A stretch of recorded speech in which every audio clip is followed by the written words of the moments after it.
And I had a rider, nonverbal. They let us know they were happy through their smile and interacting with sidewalkers, but never heard a peep out of the rider. The rider was also in speech outside of the barn. One day, we would teach the rider to tap my hand because we tell them to say walk on when they want their horse to go or whoa to stop. So the rider would tap my hand for walk on instead of verbalizing it.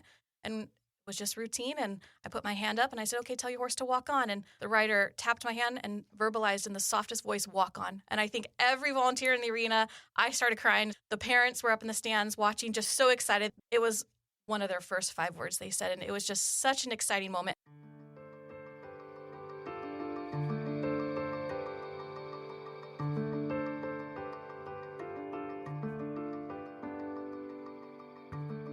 Hi, I'm Jeff Holden. Welcome to the Nonprofit Podcast Network. Our purpose and passion is to highlight a nonprofit organization in each weekly episode, giving that organization an opportunity to tell their story in their words to better inform and educate the respective communities they serve, as well as provide one more tool for them to share their message to constituents and donors. Our goal is to help build stronger communities through shared voices and to both encourage and support the growth of local nonprofit organizations through podcasting. I'm thrilled to welcome Smudge Shine Awards as our episode sponsor, supporting our nonprofit community with grants for more efficient energy usage, with continuing thanks to our founding partners, Cap Trust, fiduciary advice for endowments and foundations, and Western Health Advantage, a full-service healthcare plan for individuals, employer groups, and families. Often, in this course of work, it's very easy to be moved by the experience of seeing the work our nonprofits do, whatever their mission. More often than not, that work is direct, person-to-person or peer-to-peer. This episode is different, though. There's a third living being creating the experience that's to the benefit of the client. And it's not a human. It's a horse. Yes, a horse providing therapeutic riding to the benefit of the rider. Well, maybe more as you're about to hear from the discussion. In this heartwarming episode, we explore the incredible impact of Project R.I.D.E, a horseback riding program that is changing lives one ride at a time. We'll share the inspiring journeys of riders like Maren and Gracie, who gain empowerment and independence through the program. And we'll learn about the robust community support and fundraising efforts that keep Project R.I.D.E thriving. From its long-standing partnerships with institutions like Sac State to ambitious plans for future expansion, we'll hear how dreams of making equine therapy accessible to even more individuals with disabilities might just happen. This community-driven initiative not only enhances the lives of its participants, but also provides a profound sense of joy and respite for their families. Rachel Prettyman, Emily Calancini, welcome to the Nonprofit Podcast Network. Thank you. I'm excited to be here. Yeah, thanks for having us. This is going to be a fun conversation because I have not had anybody in the studio where we're actually talking about the service you provide as a living and ridden source. We have had another equestrian organization in, but you don't ride the horses. Mm-hmm. They're psychotherapists, which is an amazing story in itself. And I imagine you get the benefit of both because not only does the horse perform its connection with the individual, but it also is doing something physically beneficial as well, which is a bit of the novelty. That's the difference. So I've already identified that it's horses. Mm-hmm. And some of us have heard about horse riding as a benefit to a variety of disabilities, but we really don't know what that means. So it's Project R.I.D.E, mm-hmm. and RIDE means literally ride. Yes, it does. Tell us a little bit about that. So the RIDE in Project R.I.D.E stands for Riding Instruction Designed for Education. So what we do is we use horseback riding to help our clients work on everything from physical to cognitive to emotional to social skills and needs. And so through our lessons, our riders are either mounted or working on the ground, but they're working on everything from academics in our arena to social interaction. And we're using the greatest tool we have, which is our horses. So in addition to learning how to read or counting or matching in our lessons, they're also getting the the feedback from their horse and working on that hippotherapy and equine, which is equine therapy interaction with their horse. Now, you said hippotherapy. What is that? So that is therapy through a horse. Okay. And so while we don't have physical therapists and OTs on site, we're recreational, they still receive that feedback and that immediate benefit when they're on a horse. They're working on core strength, balance, and then, there's a lot of trust that goes in riding these horses. And so they're also working on things like that when they're riding. Now, when we were there, the horses are very large. Yes. And the clients we saw on those horses were very tiny. Yes. I'm talking like maybe 60 pounds. Mm-hmm. How does one manage that large horse at such small scale? So our riders, that's part of our job as instructors, is to make sure they're matched properly. But our horses go through extensive training, and we pick them specifically for the job that we can trust them to be safe and respectful to their riders.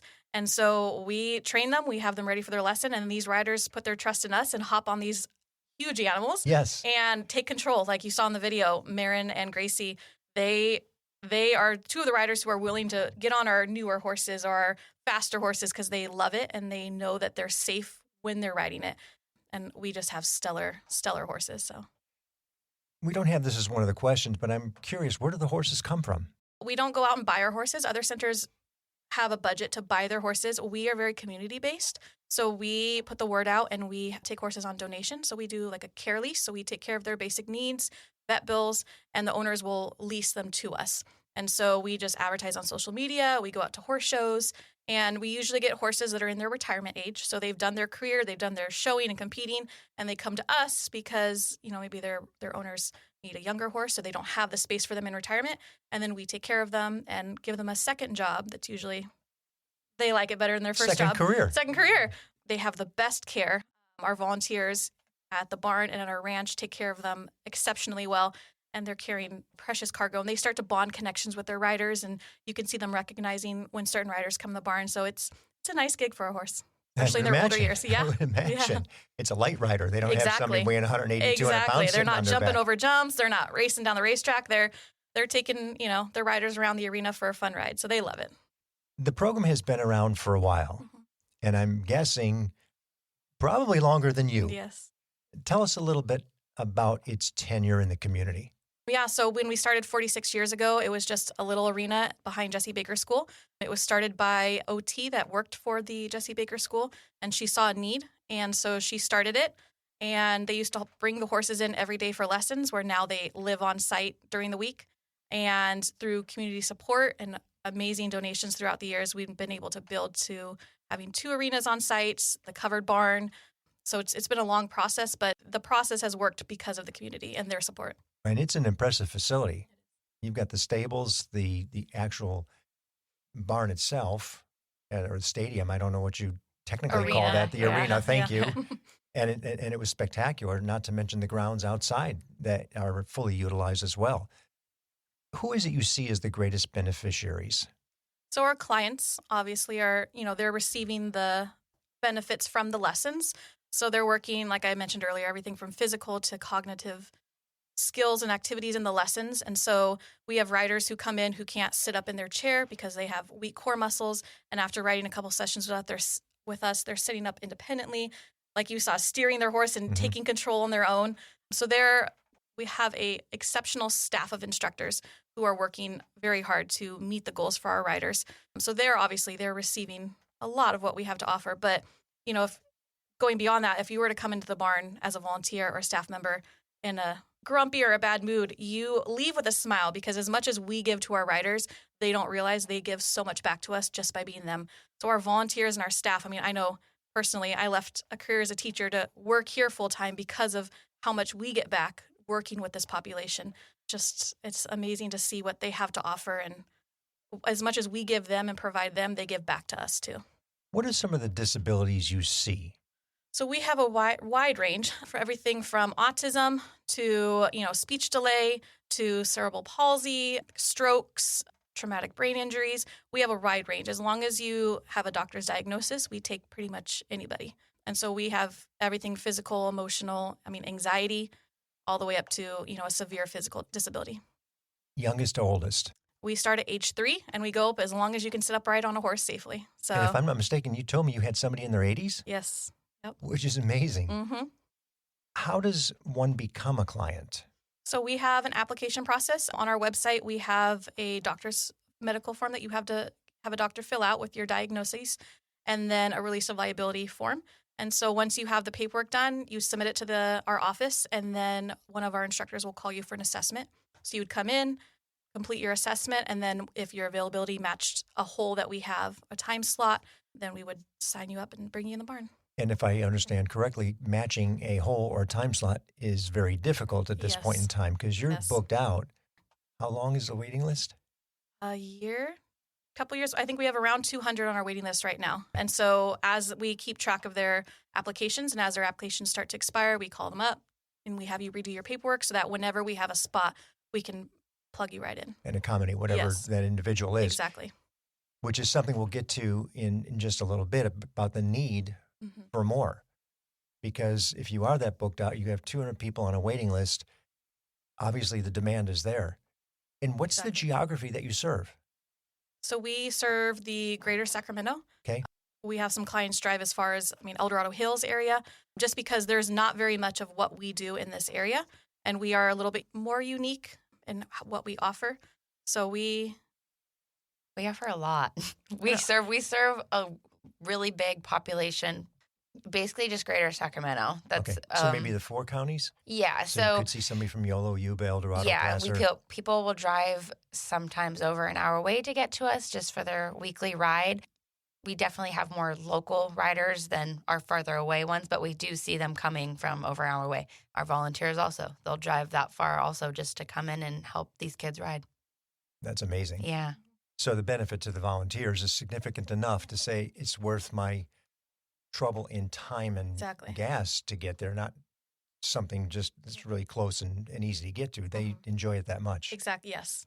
Yeah, it's therapy for them too, just coming into the barn. They want to be there, so they don't mind coming in to, spend their gas money. They want to spend time with the horses. They want to see the kids. So it's kind of cool. They get to also watch these riders kind of progress in their lessons also. It's success for them to be able to see that.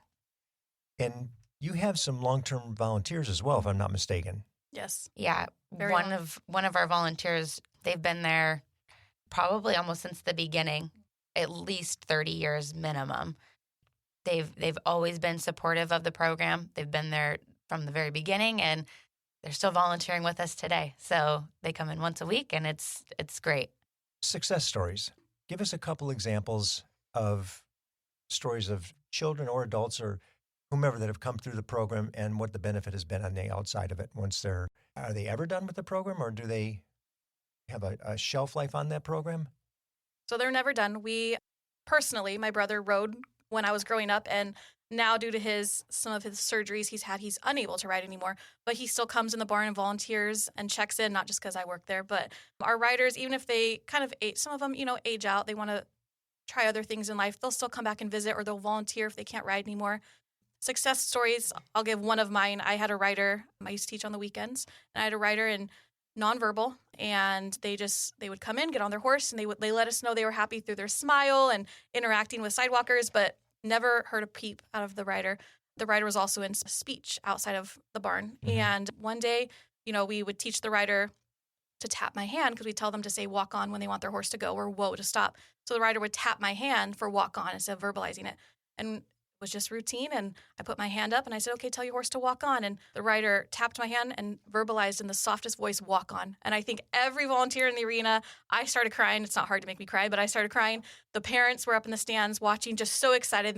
The rider had said a couple words in speech therapy, but we had never heard it. And so it was one of their first 5 words they said. And it was just such an exciting moment. And from then on, it just kept progressing, and the rider was very excited to speak in their lessons. And it's a memory I'll never forget. And then just recently we had an adult come, and the adult wasn't able to ride with us yet. And so the adult came in to do barn chores, which is one of our volunteer positions. And we heard from the aide that came with them every day. She stopped into the office and said, at the group home where this volunteer, the client volunteer, lived, they noticed that their behavior at home was different, and they were helping out more in the kitchen, and they were checking in with the staff more, and they were just more open and wanting to help out. And they said the only difference that they could attribute that to was the fact that they were coming into Project R.I.D.E. So it's just a testament to, you don't have to be on the back of a horse to receive the benefits. They were just coming and helping us with our barn chores, and it was then translating into their home life. So, well, how interesting too to think not only does it benefit the rider in their physical ability, core strength and dexterity, and probably some sense, balance and everything else, but it changes their confidence, I would imagine. Exactly. All the way around, not just when they're in the arena on the horse, but actually at home to where they feel, okay, I can do this now, and things they maybe wouldn't have been able to do before or chose not to do before. We had the opportunity to see a couple of riders. Tell us a little bit about those two young ladies. Yeah, so you're seeing Maren and Gracie. They're both students of mine. And Maren's been riding with us for a little bit longer than Gracie. Maren's pretty much grown up around the barn, but they're both just so enthusiastic. They love riding. And Maren is in a chair, and so doesn't have full use of her legs. But when she gets up on that horse, she's in charge, and she's the boss. And she's the one that she'll always ask when she comes in if there's a new trial horse or something that she can get on and ride. And Gracie's just the happiest kid you'll ever meet. She loves, her favorite part of riding, I think, is chatting with her sidewalkers and interacting and getting that social piece. And she loves the trail. She loves our sensory trail, which you'll see us out on the sensory trail in the video too. So they're both very dear, special clients.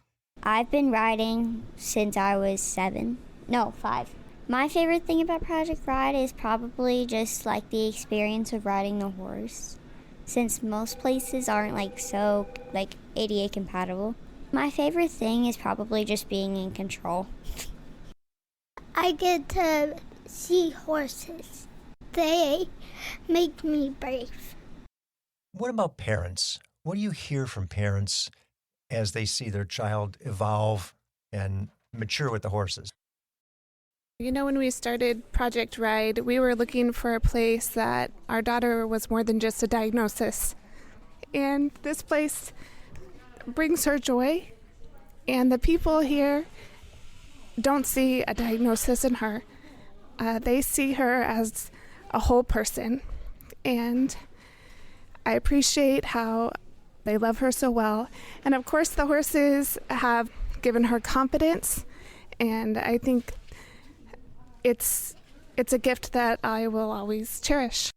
It's amazing. This Project R.I.D.E. is Maren's thing. She has a younger sister, and her younger sister does softball, and this is something that Maren can do, and the horses are really great because they're her legs. So it's pretty important for her. She likes the control that she has in showing the horses and guiding them in the directions that she would like to go, and that does work for her medical therapy too, and it's a fun way to do it.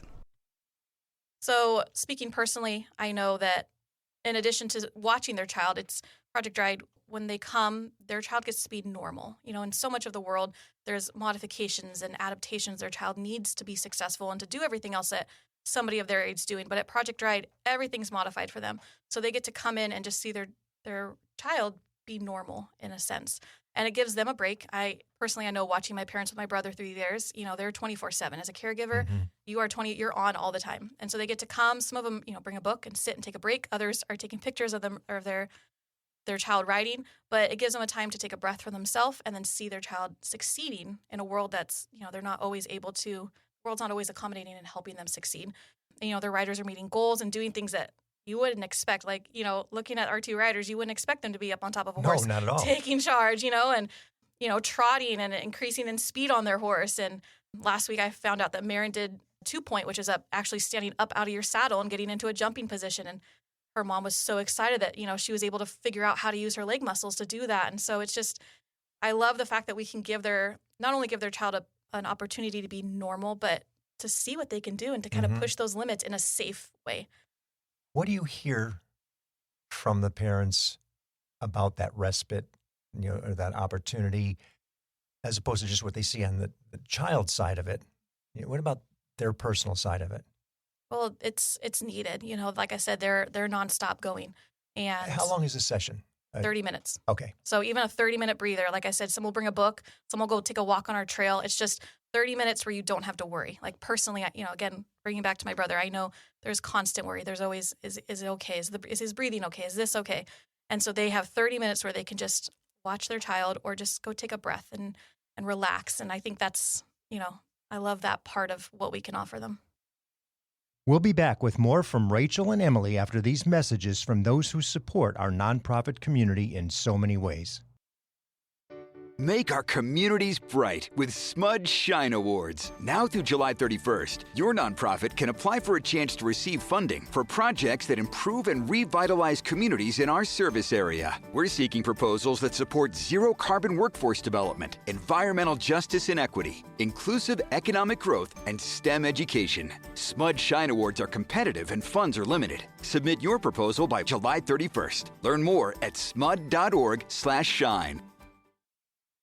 I'm thrilled to have Western Health Advantage partnering with us as they do so much to support so many nonprofit agencies in our community. As a truly local health plan, you'll find individual and family options, employer options, plans for CalPERS and Medicare Advantage.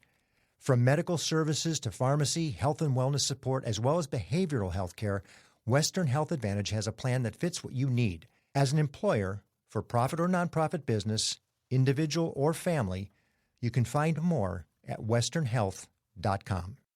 Hello, this is Scott Thomas with Cap Trust in our Sacramento office. I specialize in working with local nonprofits and associations. Annually, we survey private and public nonprofit organizations across the country to better understand challenges they see in today's environment. In our more recent survey, we heard concerns about proper board governance, mission-aligned investment, and how to implement alternative investments. If you would like a copy of the survey or to discuss your organization, look me up, Scott Thomas at captrust.com. Let's talk a little bit about other organizations you might work with. I think, Emily, this is going to be a little bit more of your forte. Who do you collaborate with? Who do you tend to see engaging with you from the outside in? So our biggest collaboration is probably with Sac State. We've had a contract with them for about 15 years now, and they use service learning projects through us. So child development classes, nursing classes, I believe we've even had some health classes come to us, and their professors will give them a certain amount of hours to complete at our site, and they'll come and sidewalk with us for the entirety of their semester. And by sidewalk? Yes, sidewalk. So you'll see also the videos that it's one of the aides on either side of the horse that's supporting the rider, and they're just as a safety. Walking with the horse. Yes, okay. Literally sidewalking. So Sac State's a big one. We also have local nursing schools. Unitech's one of them. Other local colleges might come out and do hours with us also. Volunteer-wise, that's our big one. We also have adult day programs that will come into us. Kids that may have aged out of Jessie Baker and now are in adult day programs, they'll come back with their groups and volunteer with us. That might be a group like in Alliance. It might be Visions in Motion that's in Elk Grove also. A couple adult day programs like that, they come to us. And then we also we collaborate with Alta Regional. They bring clients to us. Mm-hmm. Some of our clients ride through Alta, some aren't. They're independent. But those are kind of our big ones, I'd say, is our colleges and the adult day programs. Yeah, that's impressive. I never even would have thought Sac State would be one of your primary. Yeah. But I see the value in terms of what they're benefiting from by coming to the arena. Yeah, it's fun working with them because part of their service learning project is they spend hours kind of getting to know the program and the riders and kind of how to work with a rider or a client that has disabilities. And then at the end of it, they usually have some type of project that they have to present to us in the program. And so that might be coming up with a new arena game for us. That might be coming up, our nursing students, they'll come up with a health and safety one. They'll show specific hand washing procedures, how to deal with summer heat, kind of fresh refreshers for the volunteers and the parents and the riders for those types of things. Mm-hmm. It's fun to see them kind of develop and blossom throughout the semester. They'll collaborate with our instructors and figure out what ideas might work best and kind of help our arena games grow because, we've been working with them for so long. Sometimes we see duplicates. So it's kind of fun seeing the new ideas come in and seeing how we can kind of revamp what we have. Well, you get the experience then of the students coming to know what to expect, right, to where you can benefit them. one class to the next, by the time you get to the third class, they get the benefit of the other two classes. Yeah. And yeah. I'm simplifying, but you're talking about years of this relationship. This didn't just start. Yeah. And it's kind of really interesting and honestly fun to watch because our instructors are working with these future teachers. So they're kind of getting to work one-on-one and be trained by a teacher and see them come into their own at the end by also teaching a lesson, because that's what their end goal is to present this project and then teach it to the riders. So it's fun to see them kind of come into the barn a little bit nervous, probably have never touched or worked with a horse before, and by the end of it, they just seem much more confident leaving the barn. Like they received the experience they were supposed to. Mm-hmm. I love the association. And then you went into other nonprofit organizations that have picked up children who have aged out or who are adults and are coming back to engage in a different way. Mm-hmm. I mean, that's a perfect 360 for the operation, for the entire organization. Yeah. Mm-hmm. Tell us a little bit about funding. It's a big topic right now because there's a lot of changes going on, and I would imagine that's going to be the case for the life of this episode too, which tends to be maybe a year and a half, 2 years. How are you guys funded? So we have 3 major fundraisers a year. We have our crab feed in January, our steak dinners typically in April, and then we have a spaghetti feed that's usually in October. Wait, so crab, steak, and spaghetti. So you've covered everybody. Yes. Everybody. There's some that come to all 3, and there's some that have a specific food group that they show up for. Yes. But those are our 3 major ones, and the money that's raised at these fundraisers, majority goes to tuition assistance for our riders. It covers, our administration expenses, program expenses. Horses can be pricey. They require maintenance, so that's where funding goes also. We participate in Big Day of Giving. We raised almost $30,000 in 24 hours. So that was it's Big Day of Giving is always fun to see how much support we can get in just one day online without having to put on a fundraiser and have people come in the barn. So it just kind of shows that the community is showing up for us regardless whether they're in person or not. Mm-hmm. And then we also participate in fundraisers that we don't necessarily host. So Sac Region Foundation obviously puts on Big Day of Giving, but we have the Scoop Scoop. This company puts it on for us, and we are one of 5 beneficiaries, and people come get a scoop of ice cream, and they walk around William Lamb Park. We also participate with Bogle Winery. They have a night that's dedicated to nonprofits, and we're featured on one of the nights. So there's a couple little side fundraisers, I guess, that we're participating in. On the funding you get from the events that you do, the fundraising events, does that fund everything? Yes and no. I guess for the most part, it raises a lot of funds, but there's always the need for tuition assistance. That's never full. We have so many riders that are wanting to ride. And I think Rachel had mentioned having a child that's disabled, it's a lot. And it's not the cheapest thing to do is to have a child that has a disability. So in an ideal world, if we could have enough tuition assistance so we didn't have to have a fee on the lesson, that's our goal. We don't want to have people pay for it. Sure. So every client in some way, shape, or form pays. There's a fee for the service in addition to all the fundraising. Yes. And is that fee personal? Is it a private, the parent paying the fee, or are there agencies that support the parent in paying for that fee? Yeah, so we go through Alta Regional for some of our clients, but some clients do come independent on their own, and it's from their parents. What's the total budget? Do you know roughly? Around $640,000. Okay, so it's a substantial amount of money. Yeah, so we're very fortunate with our current balance. We're really good about that. One thing that we really pride ourselves on is we're not going to overspend. We're going to, like Rachel had mentioned, there's other centers and programs that have a budget for buying horses, and we source all of our horses. So that helps us save that money in that way. And it just, we get down to the nitty gritty. We work dirty. We don't have the fanciest of things if you visit other centers, but we try to build as much as we can to save for those riders if we needed it. In terms of volunteers, how many volunteers do you have? So we have around 50 a day, so around 250 a week. Oh my gosh, that's yeah. far more than I expected. Yes. We couldn't run our program without our volunteers. So. Right. Yeah, they're the heart and the soul. If volunteers didn't show up, the horses wouldn't have a reason, the riders wouldn't have a reason, we wouldn't have a reason. So we couldn't do it without them. And how about employees? How many people do you employ? 11. That's it? Yes. And over the course, I would imagine every month is about the same in terms of the client number that you can do. How many people do you deal with in a week or a month? Around 140. Yeah. When the school that we service next door is in session, we have a little bit more, but around 140 average that we ride. That's a lot of people. That's a lot of. I don't. It's not kids. I want to say kids all the time, but it's not. It's a lot of people you service.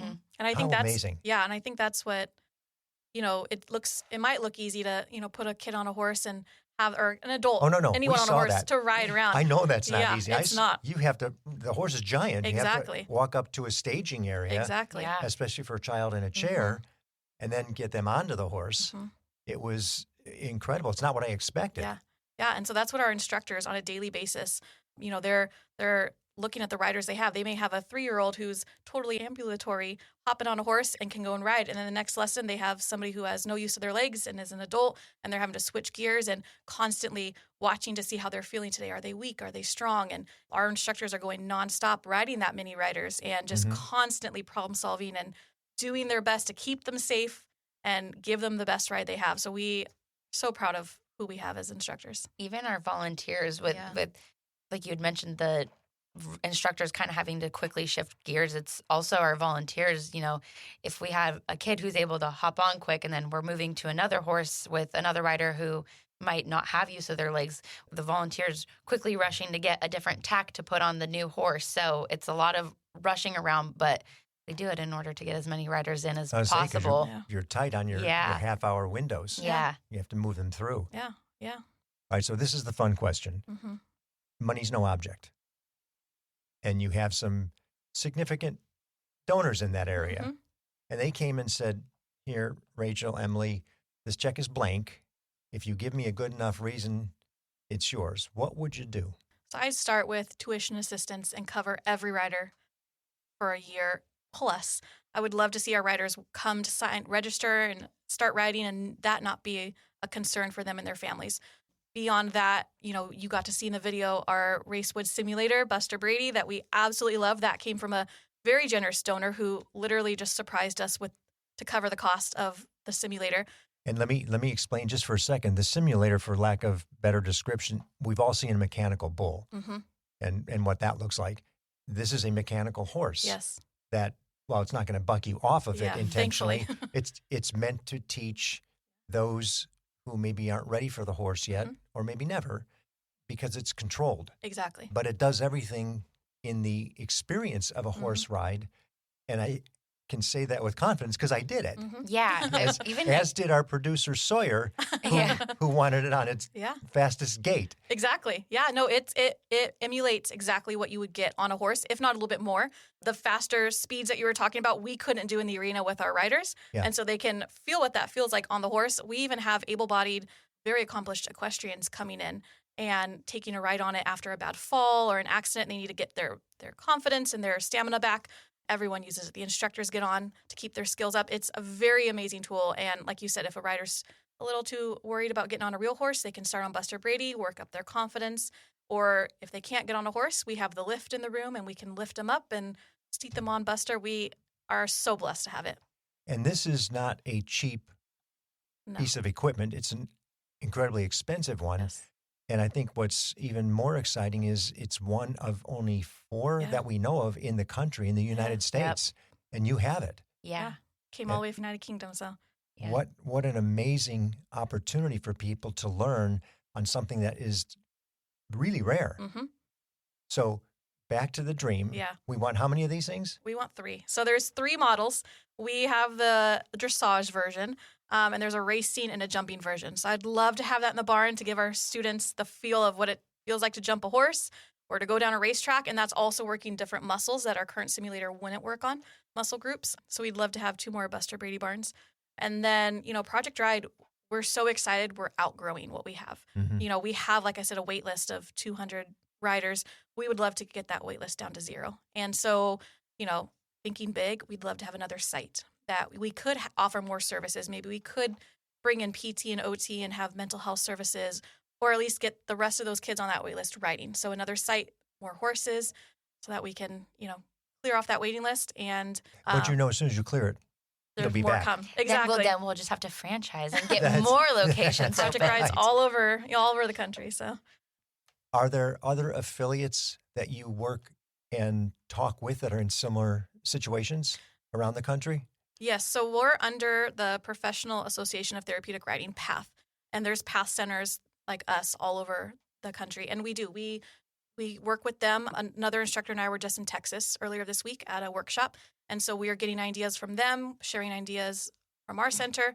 And so our organization is very collaborative. We'll have instructors from other centers in other states come to watch us teach, to get ideas. It's a very collaborative, we help each other organization. You mentioned, obviously, another arena or another facility, maybe not in the same space, somewhere else in the city. Is there anticipation for a capital campaign at some point? Yes, we do have a capital campaign that we'd like to get up and running. I think it's a $2 million budget, but at either for another site, another barn off-site, or a current one, we would like to build some extra offices, extra storage space, more simulator rooms, and then more. We have a classroom right now that we do ground lessons and classroom learning in, and I would love to see some more classrooms so that we can do extra activities. So I'd love to see sibling classes for siblings of those with disabilities. I'd love to see parent classes, and for that we need space. So that's the bulk of our campaign. It's to keep our current barn and grow up and see what else we can add to that. And while it's not there yet, we just teased it. So people who are listening to the episode can say, well, maybe I can help. Let's get started. What do we need to get going? Because I see so much value in what you guys are doing for so many in the community. Back to reality, the day-to-day operation. Right. What does it look like? What's the greatest need that you've got today? Tuition assistance it's the forefront of our mind, and then volunteers. Like Emily shared earlier, we could not do what we did without our volunteers. And so those are the two areas that we really focus on day to day, is making sure that we can cover lessons for as many of our riders as we need, and then keeping the volunteers coming into our program so that we can keep running. Sure. How many people are, if you know this answer, privately funded, meaning paying for it themselves versus those who are coming through a subsidized service? I think around half, if I had to That's say. about 50-50. Yeah. So I think a lot of our rider families are fortunate that they go through Alta and Alta can cover that expense for them. But the other half is independent. Okay. Yeah.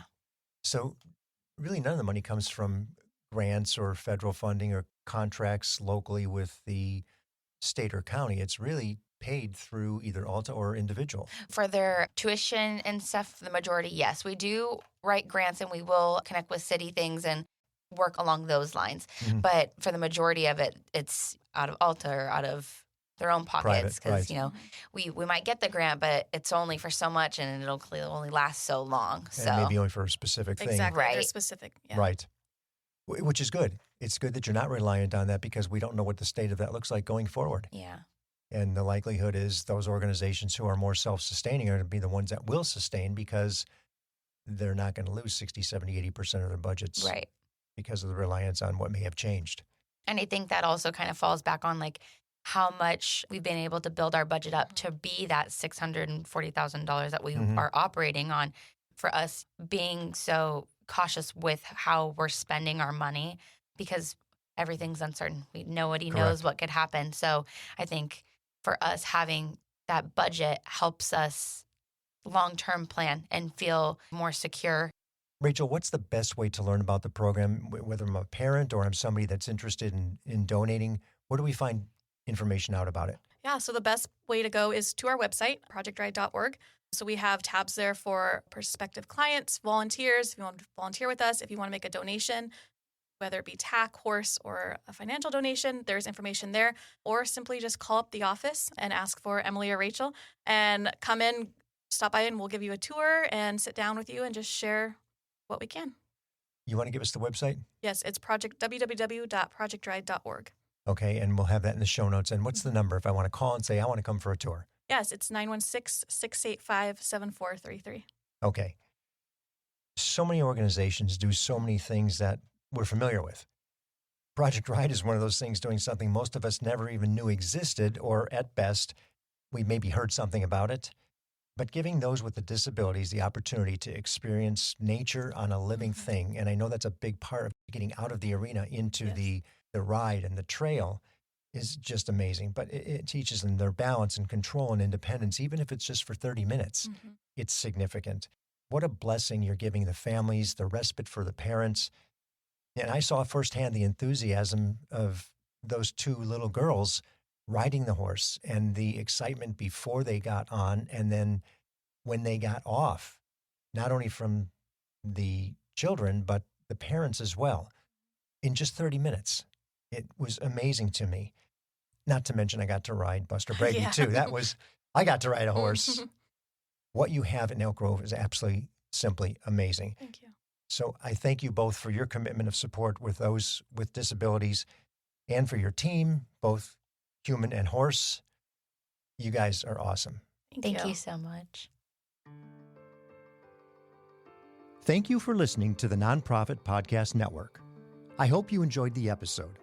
If what you heard moved you, please reach out to that organization and do what you can to help. If you like and appreciate what we're doing to support local nonprofits, please give us a positive review, subscribe, and share. If you're a nonprofit with an interest in participating in an episode, you can reach me at jeff@hearmenowstudio.com.